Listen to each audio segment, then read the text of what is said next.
চলমান ইরান ও ইসরায়েল সংঘাতের পর যে নামটি সবচাইতে বেশি আলোচিত সেটি আয়াতুল্লাহ খামেনি।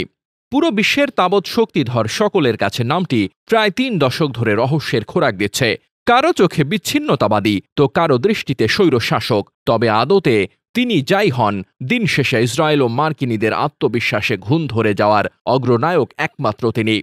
মধ্যপ্রাচ্যের মুসলিম ক্ষমতাধর দেশ ইরানের অন্যতম ক্ষমতাধর ব্যক্তি আয়াতুল্লাহ আলী খামেনি প্রায় ৩ দশকের বেশি সময় যাবৎ ক্ষমতায় থেকে শাসিয়েছেন ক্লিন্টন থেকে ট্রাম্প, এমনকি শিমন পেরেস থেকে বর্তমানের দানব বেঞ্জামিন নেতানিয়াহুর অবৈধ আধিপত্যের বিরুদ্ধে।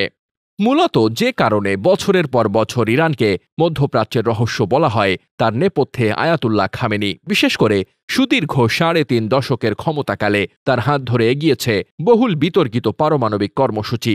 এছাড়াও ইসলামী বিপ্লবী গার্ড, কুদস ফোর্স, ইরানের রাষ্ট্রীয় সামরিক বাহিনী, সরকারি বিচার ব্যবস্থা সহ যাবতীয় গুরুত্বপূর্ণ বিভাগে তার অবদান অবিস্মরণীয়। বিশেষ করে খামেনি ইরানের সর্বোচ্চ নেতা হিসেবে দায়িত্ব গ্রহণ করার পর থেকে ইরানের সীমান্ত ছাড়িয়ে আঞ্চলিক প্রভাব বিস্তারে মনোযোগ দেন। অ্যাক্সিস অফ রেজিস্ট্যান্স নামে পরিচিত একাধিক মিত্র গোষ্ঠী গড়ে তোলেন, যা লেবানন থেকে ইয়েমেন পর্যন্ত বিস্তৃত। এ তালিকায় রয়েছে হামাস, হিজবুল্লাহ, হুতি।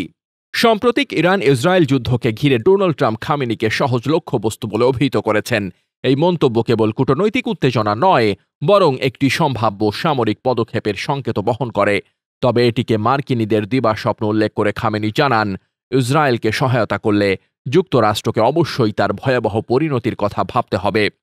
১৯৩৯ সালে ইরানের পবিত্র শহর মাশহাদ শহরে জন্ম হয় আলী খামেনির। ক্রমশ তৎকালীন সুপ্রিম লিডার আয়াতুল্লাহ রুহুল্লাহ খোমেনির ছায়াসঙ্গী হয়ে ওঠেন তিনি। ইরানে তখন শাহ বংশের শাসন। একসময় স্বজন পোষণ, দুর্নীতি, বিরোধীদের কণ্ঠস্বর দমন সহ একাধিক অভিযোগে রাজতন্ত্রের বিরুদ্ধে ফুঁসে ওঠে ইরান।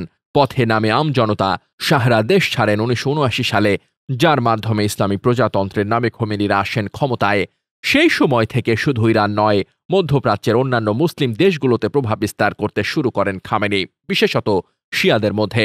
গত ৩৫ বছর ধরে পারমাণবিক অস্ত্র ভাণ্ডার তৈরি থেকে শুরু করে আধুনিক সমরাস্ত্র ভাণ্ডার তৈরির কাজ সেরেছেন নিঃশব্দে।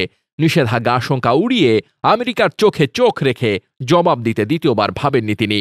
তবে ইসরায়েল এবং পশ্চিমাদের আকাঙ্ক্ষা এমন যে এই সংঘাতে খামেনিকে শেষ করতে পারলে ইরানকে ফের অভিভাবকহীন করে দিতে পারবে পশ্চিমারা। সেই সুযোগে তেলের খনির দেশে হাতের পুতুলকে ক্ষমতায় বসাতে পারবে মার্কিন প্রশাসন। তবে এত সহসাই পশ্চিমাদের মনস্কামনা পূরণ হচ্ছে না মর্মে এক বিবৃতিতে আয়াতুল্লাহ খামেনি জানান, ইরান ইসরায়েলের আক্রমণের কঠোর প্রতিশোধ নেবে, ইহুদিবাদী শাসন ব্যবস্থার বিরুদ্ধে কঠোর জবাব দেবে। আমরা জায়ানবাদীদের কোনো দয়া দেখাবো না। নিশ্চয়ই আল্লাহর ইচ্ছায় ইসরায়েলিদের বিরুদ্ধে জয়ী হবে ইসলামিক রিপাবলিক। ডেস্ক রিপোর্ট, বার্তা বাজার।